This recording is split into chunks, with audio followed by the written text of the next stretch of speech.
Hoy vamos a hablar de los lípidos de la dieta o grasa de la dieta. Los lípidos son sustancias insolubles en agua y solubles en solventes orgánicos que están presentes en los alimentos.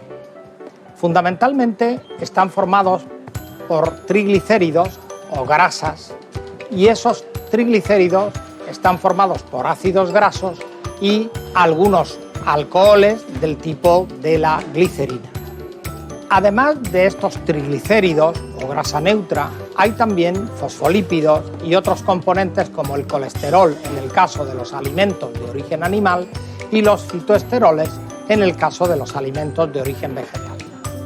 Las funciones de la grasa dietética son fundamentalmente servir de aporte energético. Cada gramo aporta 9 kilocalorías, pero también tienen una misión estructural porque muchos de los ácidos grasos que forman parte de los fosfolípidos están asociados a todas las membranas celulares, a todos nuestros tejidos. Asimismo, el colesterol forma parte de todos nuestros tejidos, de todas nuestras células. Tienen además una misión de vehiculizar las vitaminas liposolubles, fundamentalmente A, D y E. Los lípidos de la dieta se denominan grasas o aceites en función de su temperatura de fusión. Las grasas son sólidos a temperatura ambiente, mientras que los aceites son líquidos. Las grasas de origen animal están fundamentalmente asociadas a la leche y a los derivados lácteos, como pueda ser el queso o la mantequilla, la nata. También están presentes en otros alimentos como el huevo. La yema fundamentalmente tiene triglicéridos y fosfolípidos de un alto valor biológico. Asimismo, la carne, asociado a lo que es la masa muscular, tiene grasa, lo que se denominan de forma genérica sebos y mantecas. También hay grasa en el pescado, pero en este caso está en forma de aceite con un contenido elevado de ácidos grasos poliinsaturados. En el caso de los aceites, la mayor parte son de origen vegetal y tienen un contenido variable de ácidos grasos saturados, monoinsaturados y poliinsaturados. El aceite de oliva virgen, el aceite mediterráneo por excelencia, tiene un contenido elevado de un ácido graso monoinsaturado que es el ácido oleico. Otros ácidos grasos procedentes de los aceites de semillas son más insaturados, como puede ser el caso del aceite de girasol o el aceite de soja, donde predominan ácidos grasos esenciales como el ácido linoleico y linolénico. Pero también hay grasas de origen vegetal como la grasa del cacao o la grasa de cacahuetes, que se utiliza también para cocinar conjuntamente con otros como la grasa de palma o los aceites de coco. Las recomendaciones de ingesta de grasa son de entre el 30 y el 35% de la energía total de la dieta. De ese total, no más de un 10% deben de ser grasas saturadas. Un porcentaje elevado lo debemos de consumir como grasas monoinsaturadas o aceites, como es el caso del aceite de oliva. Y una parte más pequeña, de entre el 6 y el 10% de la energía, debemos de consumirlo como grasas insaturadas o altamente insaturadas que proporcionan ácidos grasos esenciales linoleico y linolénico y los derivados poliinsaturados de cadena larga que, como antes comenté, están presentes fundamentalmente en el pescado. Todos los productos de origen animal, de origen vegetal, consumidos en cantidades apropiadas, aportan la grasa necesaria que requiere nuestro organismo.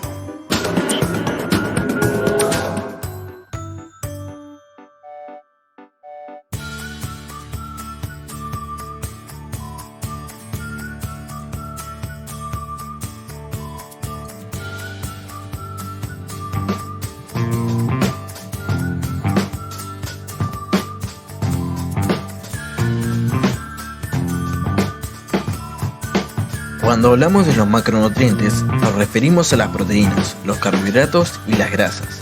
En este caso, hablaremos de uno de ellos, los carbohidratos.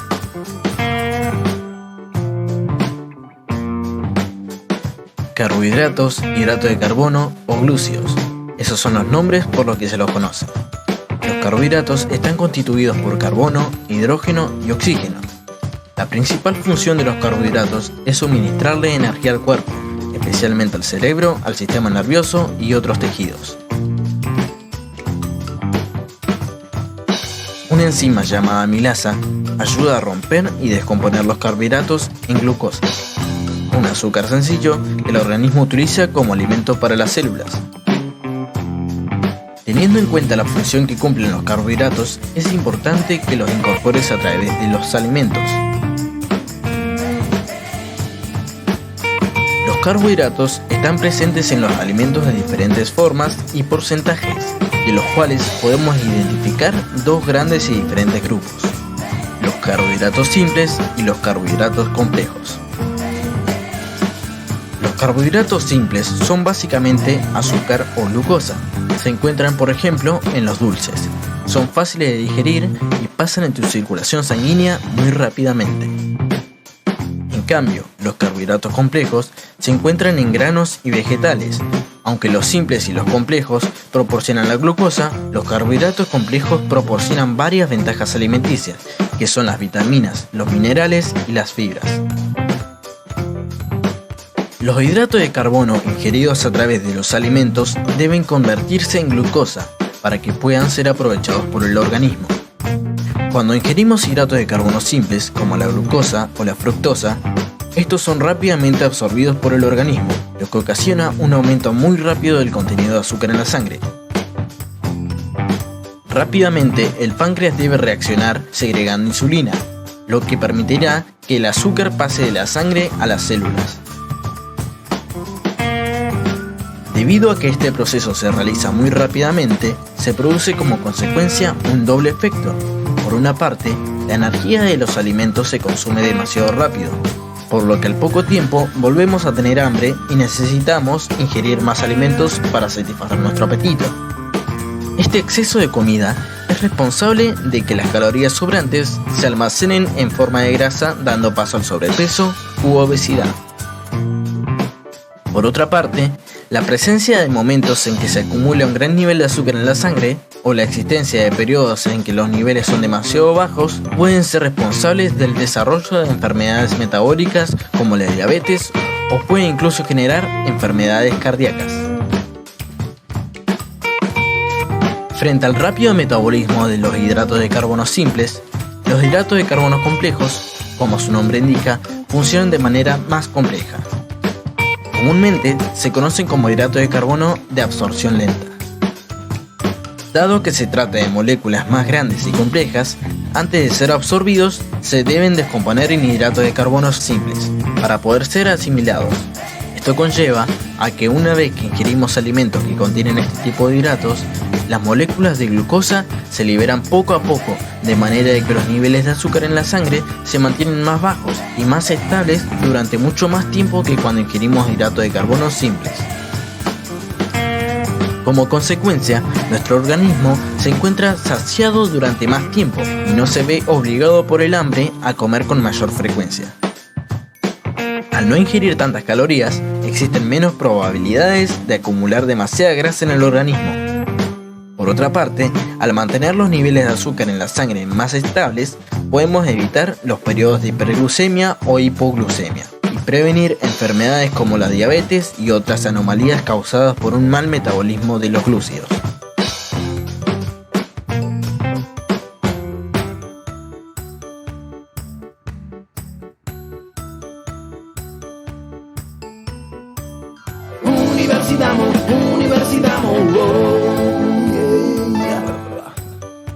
¿Qué son las proteínas?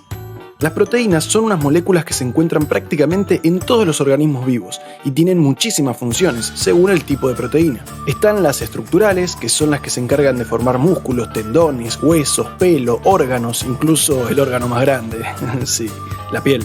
En definitiva, construyen todo tipo de tejidos. También están las proteínas de transporte, las de defensa, las reguladoras, las catalíticas, las motoras, las almacenadoras, etc. Prácticamente no hay proceso biológico en el que no intervenga de alguna manera una o más proteínas. Las usamos hasta para pensar. Pero, ¿cómo es que obtenemos las proteínas los humanos? Bueno, son fabricadas por nuestros propios cuerpos uniendo las moléculas que las conforman, llamadas aminoácidos, y modificando la macromolécula final para determinar su función.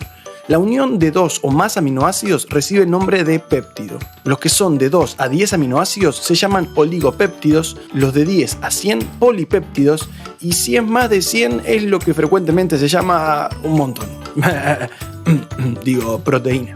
Aunque no hay consenso total sobre dónde trazar las líneas que separan los tipos de péptidos, pero la idea es más o menos esa. Ahora entonces, ¿cómo obtenemos los aminoácidos para formar los péptidos incluyendo las proteínas? Bueno, por un lado están los aminoácidos dispensables o no esenciales, que reciben ese nombre porque, como se fabrican en el propio cuerpo en la cantidad y velocidad necesarias, no es indispensable ingerirlos en los alimentos. Y por otro lado están los aminoácidos indispensables o esenciales, que, por el contrario, el cuerpo no puede sintetizar, no puede crear, por lo menos no en la cantidad y velocidad necesarias, por lo que es indispensable ingerirlos mediante el alimento.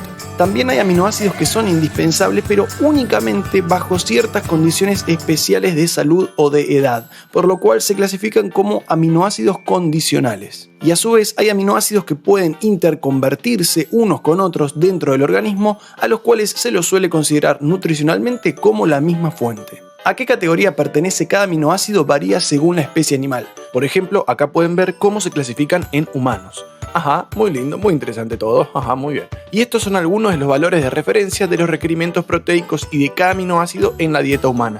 Tengan en cuenta que a mayor exigencia física se requiere ingerir más cantidad de proteínas. Los adolescentes suelen tener mayor requerimiento que los adultos, los niños uno mayor todavía y los bebés uno incluso mayor. Además, mientras menos proteína animal se consume, es recomendable, por un lado, aumentar un poco la cantidad total de proteínas al día debido a que la que no es de origen animal suele digerirse un poco menos, aunque más rápido, y por otro lado, variar los tipos de alimentos a lo largo del día, ya que muchos de ellos tienen relativamente poca cantidad de uno o más aminoácidos esenciales. La mayoría es deficiente en lisina, la cual es suficiente en varias legumbres, pero estas suelen ser deficientes en metionina, que es suficiente en la mayoría de los demás alimentos. ¿Se entiende cómo viene la mano? Pero recuerden que como la nutrición avanza constantemente junto a las demás ciencias, este video tarde o temprano va a quedar obsoleto. Por eso voy a intentar proporcionarles las fuentes más completas y confiables conforme se vayan actualizando, a las cuales van a poder acceder siguiendo el código que aparece en pantalla y los links que dejo en la descripción. Pero pará. ¿Vos con todo esto estás queriendo decir que entonces es cierto lo que dicen todos, que es mejor consumir productos animales? No, Bueno, pará. Yo les explico. No, God, please, no! Está bien, tranquilo, No. Michael, tranquilo, yo les voy a explicar a la gente. Lo cierto es que la ciencia ya demostró que, evitando los productos animales, podemos estar igual de sanos o incluso más todavía. Así que, ¿por qué seguir comprando esos productos teniendo en cuenta sobre todo que implican muchísimo sufrimiento innecesario para esos inocentes e indefensos animales? Eso fue todo por hoy y gracias por asistir una vez más a Universidamos. ¡Recreo! Universidamos, cómo nos divertimos mientras estudiamos. Universidamos, nos reentretenemos mientras nos desaznamos. Qué bien la pasamos. Le damos like.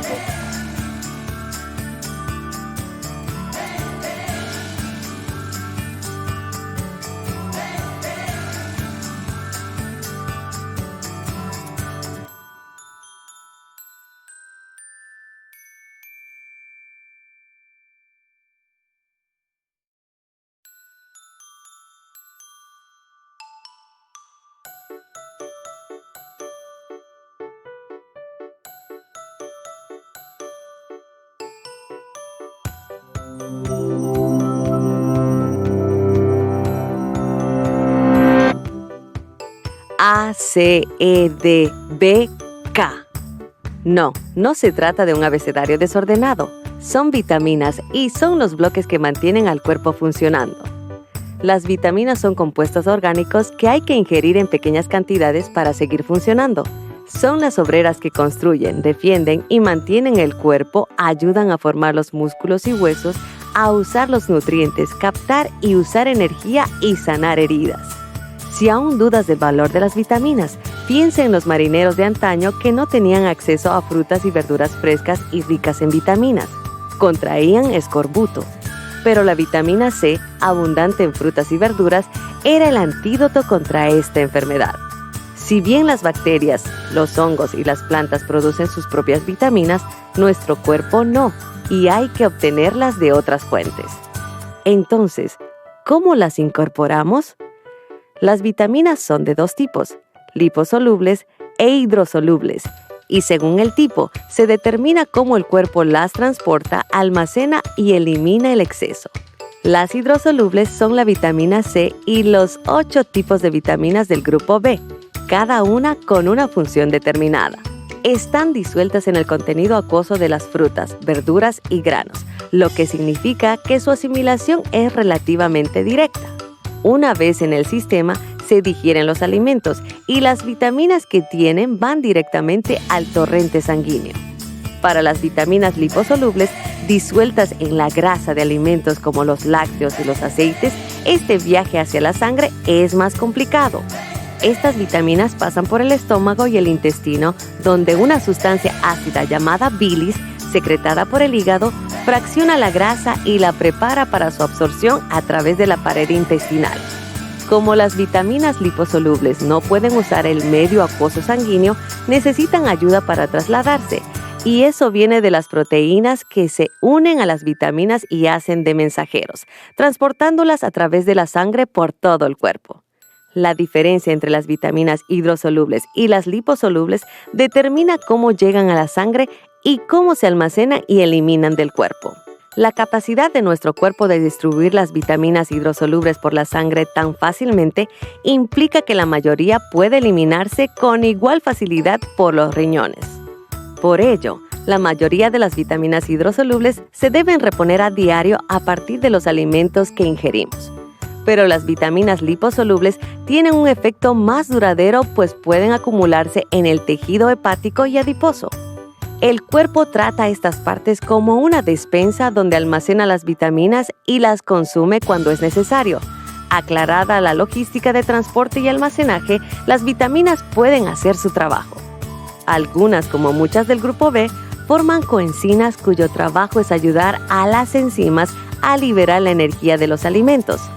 Con la vitamina C podemos combatir infecciones y producir colágeno, base del tejido óseo y dental y que cura heridas.